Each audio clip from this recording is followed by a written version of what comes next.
Thanks to the Home Depot Seeds program, we're looking at the Ryobi 18-volt brushless reciprocating saw. It claims to be faster with longer runtime, has a stroke length of 1¼ inches. This is often referred to as a naked tool, meaning that it does not come with battery or charger. This is model PBLRS01B. And this wouldn't be your first choice for a reciprocating saw unless you're already into the Ryobi ecosystem, because then you would have a battery and a charger to use on this device. Opening the box, we get a manual, a saw blade, and the tool. Upon closer inspection, you'll notice that the molded-on grip goes across the top of the tool. You have a trigger that can be locked or enabled, which allows you to use a variable speed control. There's also what appears to be molded-on grip on the front, but in actuality, it's just an overlay across the metal substructure. Towards the front of it, we have below surface mounted control for releasing the blade. You lift up to release and let go. Same for inserting the blade, lift up, insert your blade, and it locks into position. The front has this unique pivot shoe, which will follow along with whatever flat surface you're pressing against. Unfortunately, it does not have a spring, so it won't spring back on its own. With the tool in the lock position, let's insert the battery.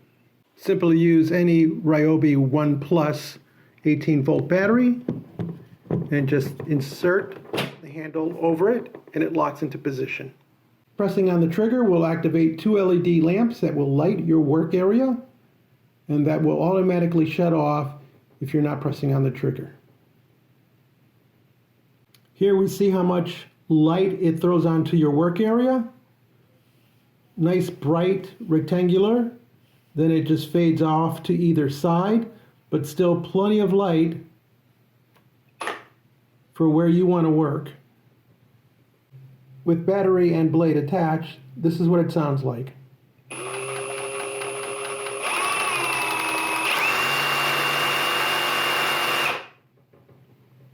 It has electric brake that stops the blade instantly once you release the trigger.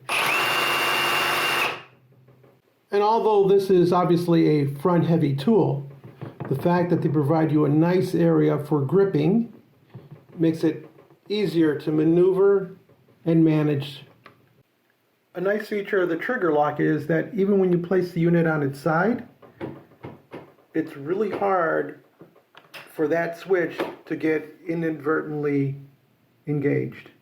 You literally have to press the handle all the way down to the ground to force it to switch positions. Using the included wood blade, we're going to see if we can remove this little tripping hazard that was left over when somebody cut down a tree.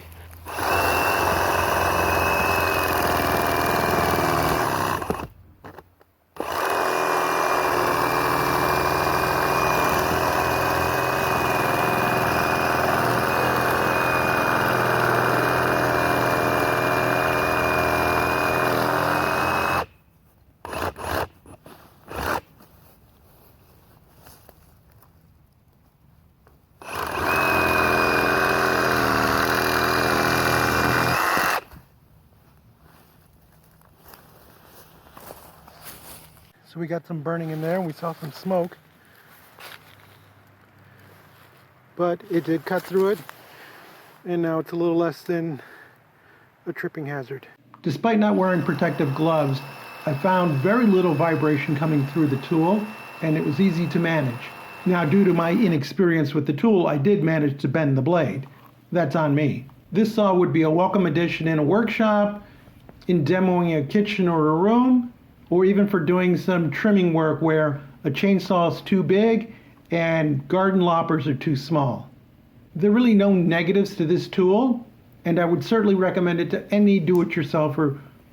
If you found this video interesting or useful, give us a thumbs up, leave us a comment.